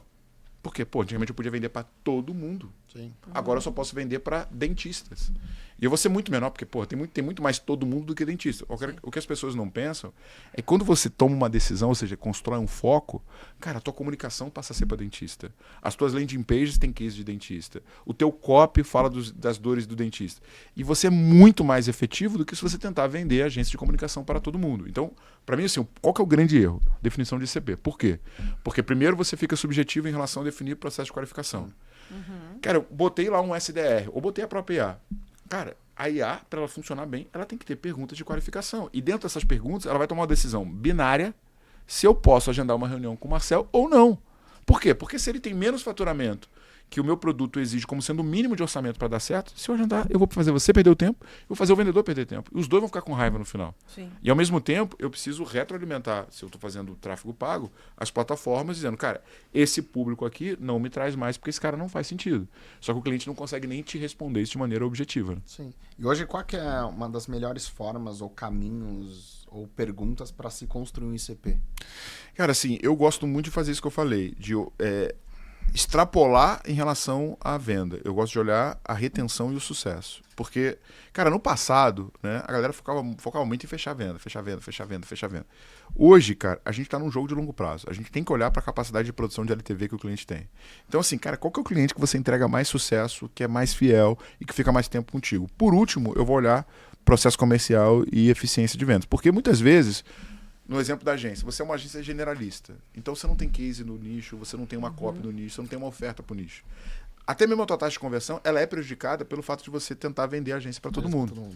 Então, a partir do momento que eu identifico um cliente que você entregou mais sucesso, cara, eu vou fechar. Eu vou voltar para cá e falar, cara, agora a gente vai vender para esse mercado. Você pode até, mais para frente, querer vender para outros. Mas você vai ganhar tanto dinheiro nesse mercado, você fala, cara, mano, puta, é só isso que eu quero para mim agora. E detalhe, vai trabalhar menos. Olha que combinação perfeita. Ganhar mais e trabalhar menos. E aí você começa a entender o processo do seu cliente. Porque o que eu vejo, assim, quem é nichado... Porque teve uma época até que a gente falou assim, vamos nichar nossa agência, por exemplo, para restaurante. Porque o nicho nos escolheu. A gente começou a atender tanto restaurante, que a gente falou assim, pô, e se a gente fizer uma agência só para restaurante? Mas aí veio a pandemia e a primeira coisa que a pandemia fechou foram os restaurantes. Então, nem deu tempo da gente nichar. Mas o que a gente começou a entender é que a lógica de consumo de um nicho é a mesma. Então, a gente sabia que por mais que eu fosse um restaurante de comida japonesa, um de hambúrguer, uma churrascaria, um restaurante italiano, as pessoas tinham o mesmo desejo. Então, era fome. Então, para a gente começou a ficar mais fácil pensar numa lógica e uma estratégia de divulgação do mesmo nicho do que quando eu tinha que divulgar uma roupa de uma loja, um prato de um restaurante italiano, uma médica com um procedimento, um laboratório com um tipo de exame. Até o teu time para entregar isso, né? Não conseguia. Não conseguia. A time ia ladeira abaixo, não tinha nada. A gente tinha uma época que eu era o único estrategista, assim, mental. A gente chegou no 47 clientes, eu não conseguia mais ter performance, eu não conseguia ser criativo. Eu sou criativo. A gente falou, cara, não dá. E eu levei tempo pra entender isso, da questão do nicho.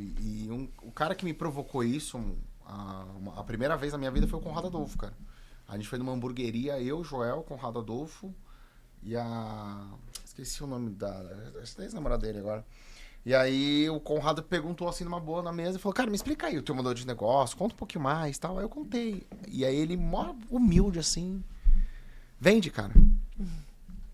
Aí a namorada dele na época falou assim, tá louco, Conrado, menino aí na agência dele. Né? Não, cara, isso aí vai correr atrás do rabo, esse modelo não vai ser ruim pra você. Tal. Escolhe, ele falou, é melhor tu escolher, sei lá, restaurante japonês e fica a melhor agência de restaurante japonês. Só que, Thiago, eu levei uns 6 anos pra entender isso, cara. Eu, tipo, era meu sonho naquele momento, eu falava, não, pô, acho que nada a ver, acho que ele falou viajou, né?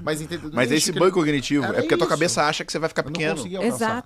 Exato. Eu falo, cara, se ficar muito bom um restaurante japonês, tu se posiciona, é mais fácil de entender, é mais fácil de dominar, mais Mas fácil de entregar sucesso. cara, Muito mais. Teve uma época no auge da agência, assim, cara, é uma bagunça de nicho, velho. Era uma loucura, cara. Era uma loucura, eu não entendia nada. Aí a gente fechou, eu falei, meu, não contava mais. Aí foi, da gastronomia foi quando a gente entendeu isso. A gente fez uma conta. Quantos clientes eram de gastronomia? Eu falei, 14. Eu falei, cara, vamos abrir uma agência de gastronomia? Vamos abrir um outro braço. Aí a gente vai fechar um outro sócio. Cara, eu vou ficar especialista nisso aqui e vou ficar aqui paralelo. E vamos ver, né? E aí, eu levei anos pra entender isso do Conrado, porque eu não tinha entendido essa questão do nicho. Hoje eu sou muito mais. Hoje as pessoas falam, se abrir uma agência de novo, abriria. Eu escolheria um nicho e ia ficar bom nele. Tipo, que, sei lá, ia abrir uma agência focada em médico e ia ficar a melhor agência de médico que tem. Cara, porque meu ICP é médico, velho. É só isso aqui que eu vou ficar bom. A agência São full dores service, e desejos 360, muito hoje semelhantes. eu não consigo mais. Pra mim não faz mais sentido. Eu vou correr atrás do rabo, literalmente, velho. E não vou entregar. Não dá, o cara tem 40 clientes de 40 nichos diferentes, irmão. Tu não é criativo. É muita loucura. É impossível. Cara, tem uma coisa que eu quero trazer, um assunto bem legal. Você tem, a Growth Machine eu tava vendo aqui, né? Tem um Instagram, ela é um canal de aquisição. Mas hoje a gente fala muito sobre o Founder-led Growth, né? O founder como um canal de aquisição, um cara que foi por front. Você investiu muito na tua marca pessoal nos últimos, assim, 2, 3 anos. Eu vi que você deu um salto legal, assim, né? Que você deu um growth. Claro, acredito que tenha sido intencional, mas hoje, o quanto o Thiago como marca, como founder, representa de faturamento em porcentagem da growth? Cara, eu acho que 60, 70, vem. Assim, eu tô no ponto que eu preciso começar a construir outros especialistas e começar a transferir essa autoridade para a growth. Você é um canal mais forte aqui. Eu já tenho um programa de embaixadores internos, já tem colaborador que já bateu 100 mil seguidores, então a gente está nesse processo de começar a construir isso e é um caminho natural que a gente vai seguir. Mas, cara, o Founder-led Growth, ele é muito forte, principalmente por conta da palestra. Né? A palestra é uma fonte de receita gostosa, não é um negócio que, cara, tem custo nenhum e é dinheiro no bolso. Mas, cara, eu fecho muita venda vinda de evento. Porque todas as minhas palestras, ela tem muito QR Code, tem muito material, muita isca que as pessoas se cadastram. Então, cara, eu fiz semana, sei lá, retrasada para Juiz de Fora, um evento para 4 mil pessoas, eu gerei quase 200 oportunidades para o time de vendas. Caramba. Sabe? Então, assim, é muita coisa, né? E, então, essa exposição e essa visibilidade, cara, ela é bizarra. Então, por exemplo, aqui, cara, pô, gera oportunidade. Eu fui lá no Primo Cash, também gera oportunidade. Então, para mim, o maior ativo é esse, sabe? O Instagram em si vai ter criativo, vai ter coisa que vai vir do meu social selling também, que vai ser legal, mas, para mim, essa exposição é o principal ativo. E quando eu vou conversar com alguém, cara, puta... Por exemplo, a gente teve uma Big Tech, que, inclusive nacional, que abriu capital nos Estados Unidos, que caiu no funil. Cara, eu participo da reunião, ela é diferente. Né? A chance de venda é enorme. Né? Mas também acontece o fato de buscarem ser as reuniões contigo, pelo fato de você ser esse canal. O Thiago vai estar, o Thiago vai participar do meu processo, o Thiago vai ajudar a construir. Porque você vira uma figura conhecida. Você tem fica famoso, 1 milhão. né? Então, por uma determinada camada e audiência, o cara vem com aquela expectativa, eu vou contratar a empresa do Thiago. Às vezes ele nem sabe nem qual é o nome da tua empresa. Não, já quer contratar o pitch do time de vendas aqui é da Growth Machine, aí eles falam, empresa do Thiago Reis. Isso é uma coisa que me incomoda, sabe? Eu queria que o nome Growth chegasse na frente do Thiago Reis. Mas então, você distanciou, né? Então, assim, isso não é um problema porque não existe essa possibilidade, entendeu? Então não tem ninguém que a gente perde porque queria que o Thiago Reis atendesse. O que acontece é que em contas estratégicas eu participo por uma questão de transferir autoridade para o vendedor, mas eu nem participo do momento todo. Muitas vezes eu entro na reunião, dou lá, tudo bem, e às vezes tem um hackzinho que a gente faz, porque vem muita oportunidade me procurando que alguém compartilhou meu contato e tal.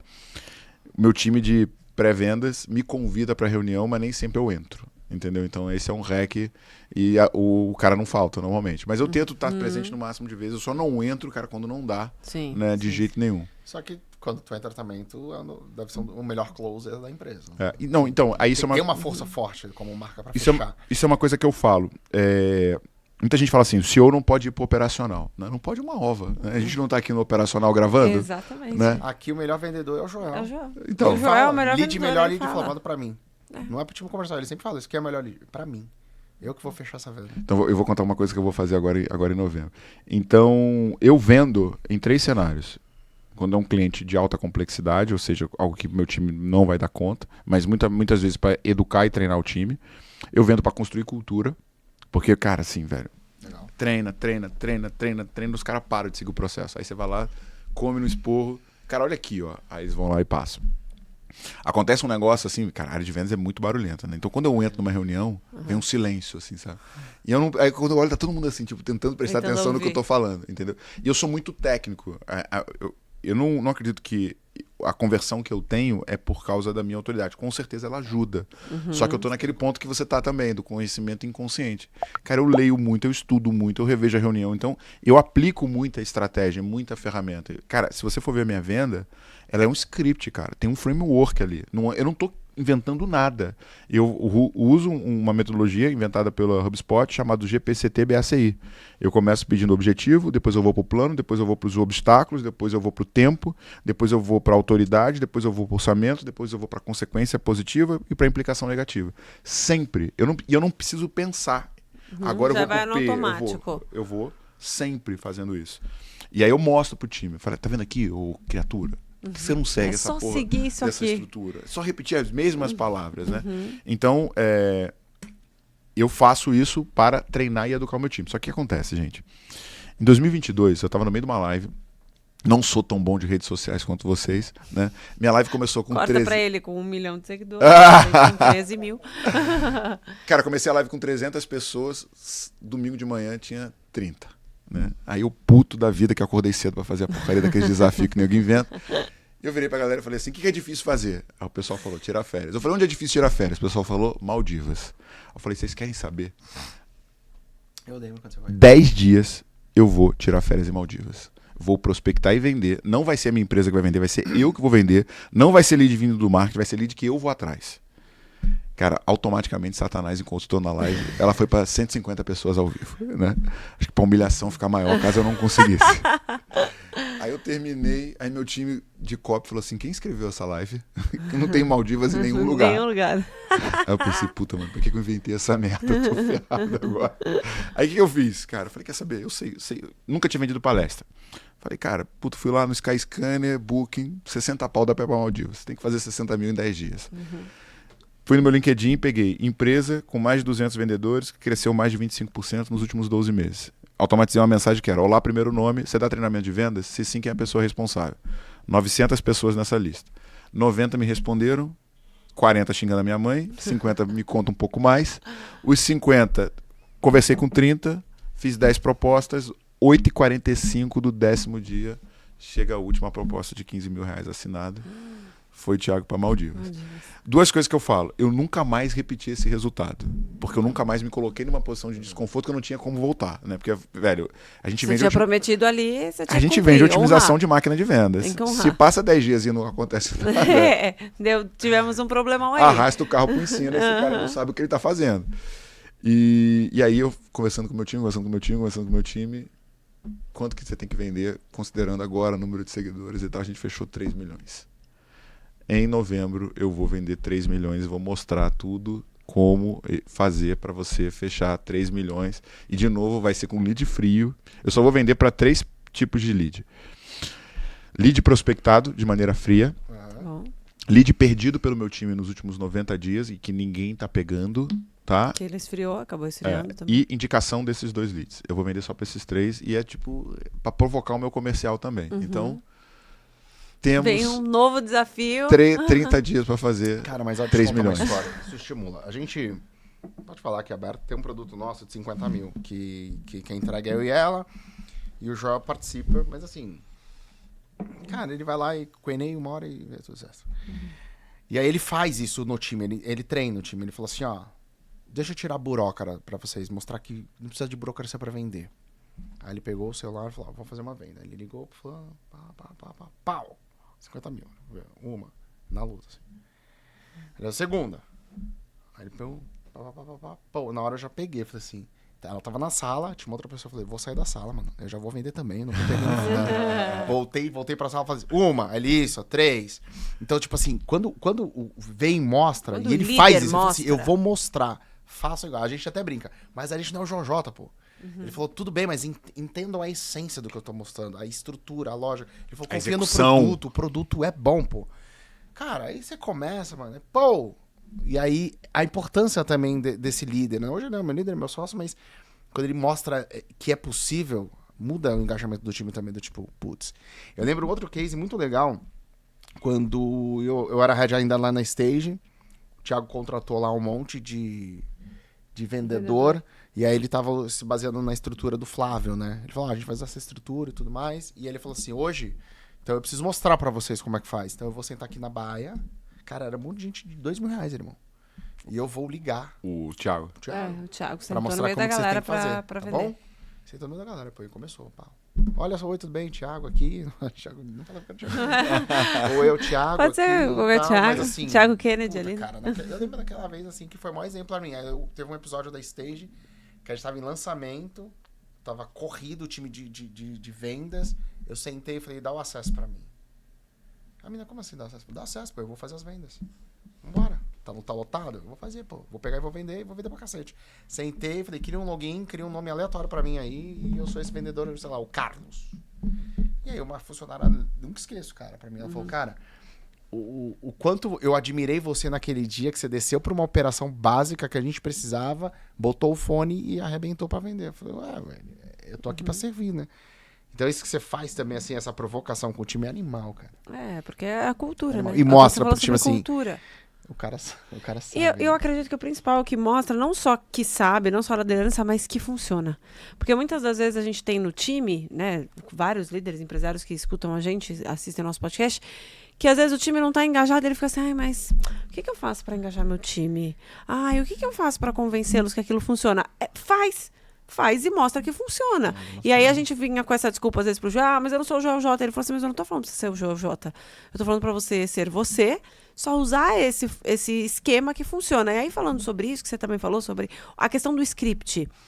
Esse script, ele funciona para todo mundo? Ou em qual momento o vendedor precisa entender que o script, ou ele não precisa entender, que o script precisa ser adaptado para uma pessoa que ele tá falando? Ele percebe que aquele script daquele jeito não vai funcionar, ou sempre funciona. Você validou de um jeito que funciona para qualquer tipo de pessoa. Então, a diferença do script é o ticket do produto que você está vendendo e a complexidade de tomada de decisão. Produtos de tickets mais baixos são vendas mais impulsivas. Você precisa de menos reflexão se você compra ou não. Produtos de ticket mais alto, eles geram uma reflexão maior. Então, eu tenho que aumentar o teu nível de consciência, por isso eu faço mais perguntas. Mas tem uma estrutura padrão criada por um psicólogo inglês chamado Neil Heckman, que é o SPIN. E ela é meio que quase todos os scripts que existem são derivação do que esse cara criou. Dele. Que é situação. Então, eu sempre começo fazendo perguntas. Cara, me conta, por que você está falando com a gente? O que aconteceu? Eu quero o teu passado.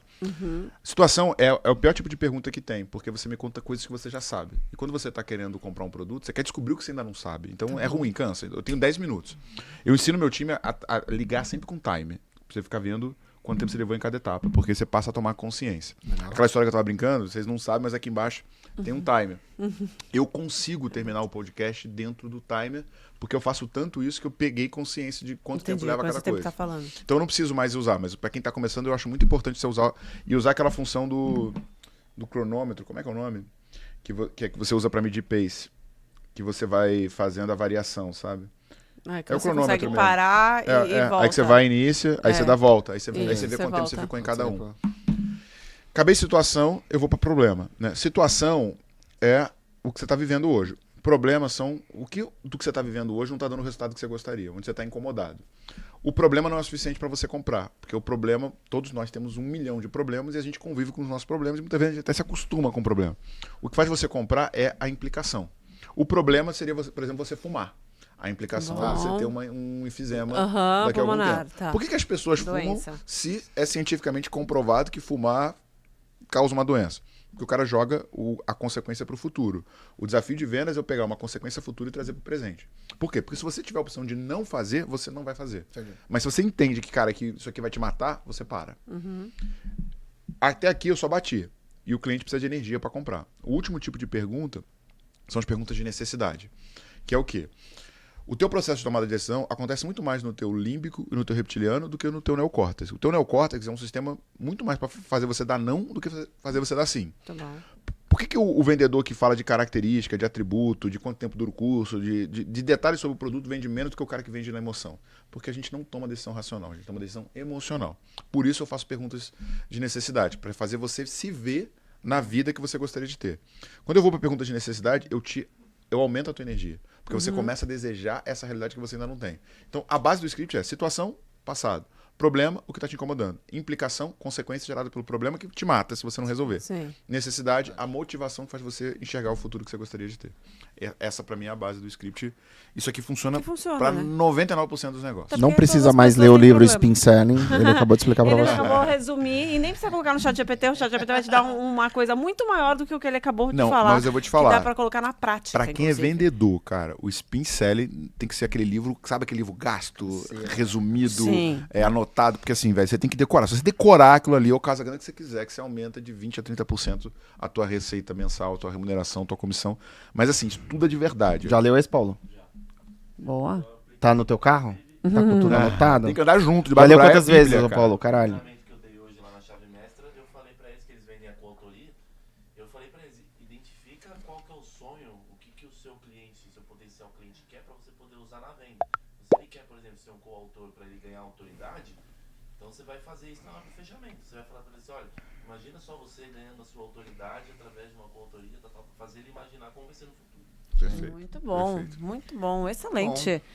Deu pra Tem dar... o Paolo aqui, vocês nem viram, gente. Vocês nem viram, tem o Paolo Paolo aqui, tem o Paolo. Legenda, Não é uma IA, falou. é o Paolo. É o Paolo mesmo, de um grande verdade, amigo aí, é um rapaz de trabalha verdade. com vendas. Deixa eu dar um hack baseado no que ele falou. Aquele vídeo que eu mostrei, eu assumi o time de vendas naquela época. Eu perdi o meu líder comercial. Eu tinha criado um produto chamado 10X, que era uma mentoria, que foi um produto que meio que viabilizou o nosso crescimento. Porque era um produto de alta margem, baixo custo e, cara, best-seller, vendia muito. Antes da gente lançar esse produto, o nosso produto custava 120 mil por ano. Esse é um produto que custava 20. Então, assim, muitos dos leads eu descartava porque os caras não tinham capacidade de pagar os 120. Só que 20 todo mundo tinha. Então, a gente começou essa unidade de negócio chamada 10X. Eu tinha um líder. Esse líder decidiu empreender, saiu da empresa. E eu tinha 4 vendedores debaixo dele. E eu tinha uma decisão. Se eu contratava um líder de mercado, eu assumia aquele time. Só que como estava tracionando, eu falei, puta, mano, não quero perder a tração. Né? Quero assumir. Aí, assumi o time. Cara, imagina os vendedores, né? Fala assim, pô, Thiago Reis vai ser o seu chefe, né? O sorriso dos caras. Acabou, né? É tudo que ele queria. Cara, a primeira coisa que eu expliquei pros caras, e aí tem a ver com a leitura, com o que a gente tava provocando, é... Eu não vou te ensinar vendas. Aí os caras, tipo assim, cara, porra, como assim tu vai ser nosso líder? Não, velho, eu vou ensinar pra vocês mentalidade. Vocês não têm problema de vendas, tem problema de mentalidade. Por quê? Porque se você tiver ambição, se você tiver desejo, se você quiser de fato construir uma vida, você vai estudar, você vai descobrir tudo que você precisa em relação a vendas. Cara, qual foi a primeira coisa que eu fiz? Conversei individualmente com cada um deles e perguntei, qual que é o teu sonho? Isso pouco líder faz com o time. E uma coisa que eu percebi é que a maior parte das pessoas não tem clareza do que elas estão buscando. Elas não sabem. Às vezes porque não tem consciência, às vezes porque tem medo de sonhar e se frustrar. Né? Aí o Patrick, eu falei, cara, qual é o teu sonho? Ele falou, é físico. Eu falei, cara, o sonho é teu, mano. Você me disse é físico. É físico, é emocionável. Aí ele, um carro. Eu falei, tá, cara, qual carro? Aí ele, um A200. Qual a cor? Prata. Qual o ano? 2020. Beleza. Aí fiz a mesma coisa com cada um deles. Todos eles falaram carro. Um queria um A200, uma Land Rover, outro uma BMW e tal. Ninguém quer um Celta, né? Impressionante. Ninguém. Aí o que eu fiz, cara? Desci, fui no shopping, do outro lado da rua. Achei uma daquelas lojinhas de impressão rápida. No Google, achei uma foto de cada um. Comprei um porta-retrato de R$25. Gastei, cara, R$120 com tudo. Fiz uma cartinha para cada um escrita assim, cara, quando tiver difícil, lembra do porquê que você está executando. Aí entreguei para cada um deles. O que eu passei a fazer nesse momento? Eu não cobrava mais vendas dele. Eu cobrava quanto falta para 200. quanto falta para Land Rover. Você muda o jogo, né? Porque quando você fala da receita, da venda fechada, tá falando de trabalho.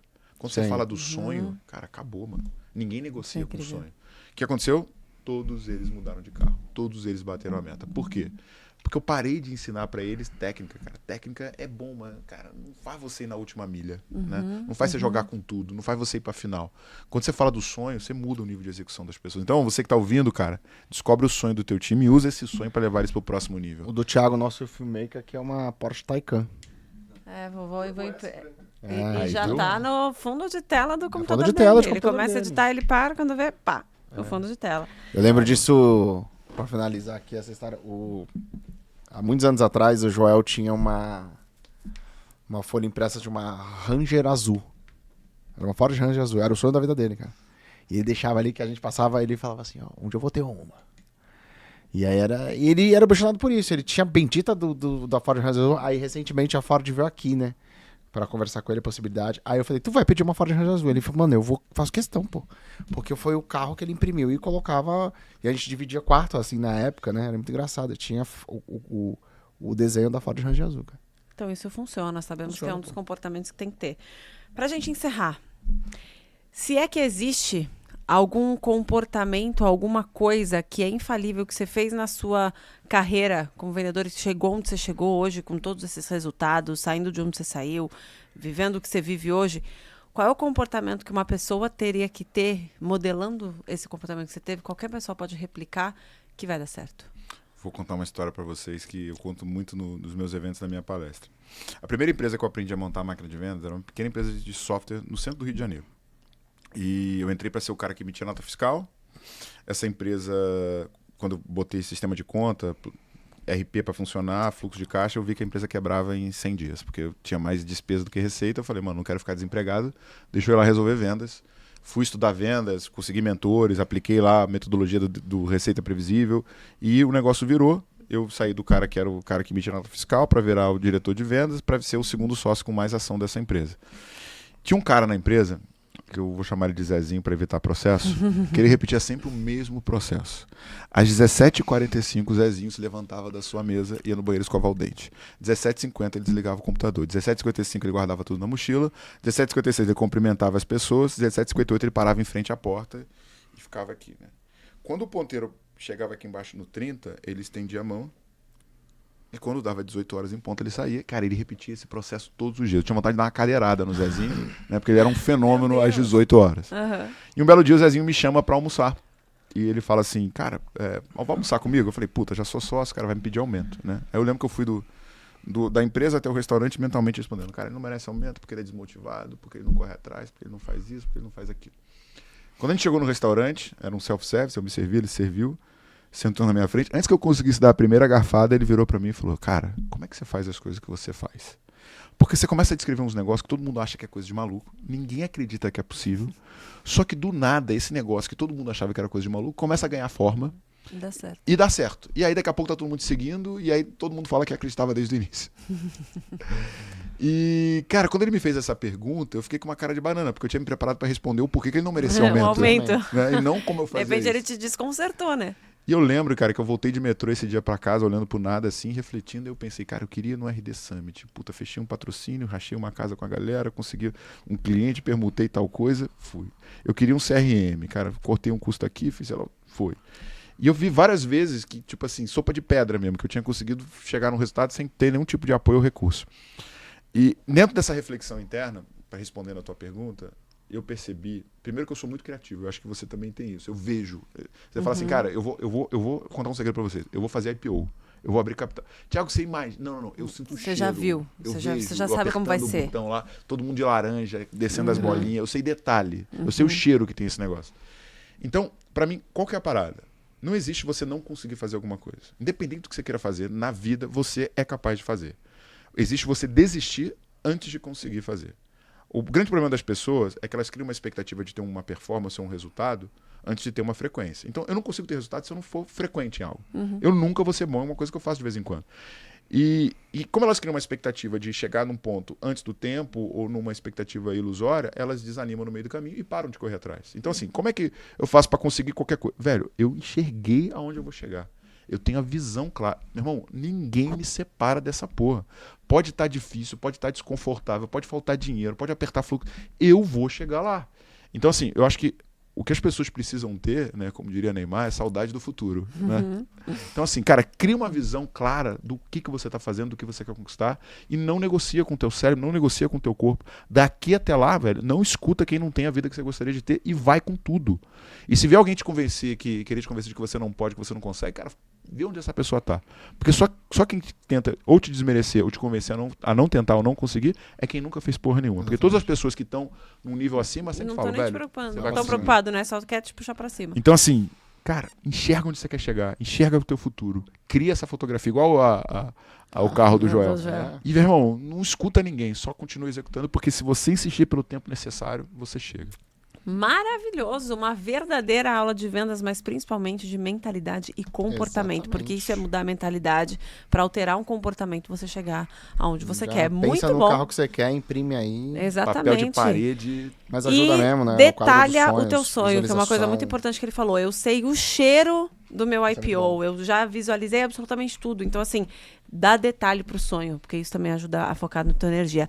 Thiago Reis, nosso SDCast, muito obrigada Muito obrigado. por ter aceitado o nosso Obrigado pelo convite, por ter convite, vindo aqui para esse nosso bate-papo. Foi muito bom. Obrigada. Foi sensacional. Vambora pro topo. Gratidão pelo convite e contem comigo. E vocês estão convidados para ir para a Arena de Crescimento. quero, Com tá? certeza. Vou cobrar. Tem esse ano ainda? Porque Tem. o meu, Quando que é? o Toda meu segunda semana do objetivo, mês. toda segunda semana do mês, semana? Toda segunda semana. já vamos marcar, porque o meu objetivo é o quê? Estar no próximo Tremedeira do Prédio. Eu quero fazer isso aí. Muito bom, muito bom. Senhoras e senhores, SDCast fica por aqui. Muito obrigada pela sua paciência em nos acompanhar. Espero que você tenha aprendido, espero que você tenha gostado. E manda esse episódio para quem também precisa mudar a mentalidade de vendas.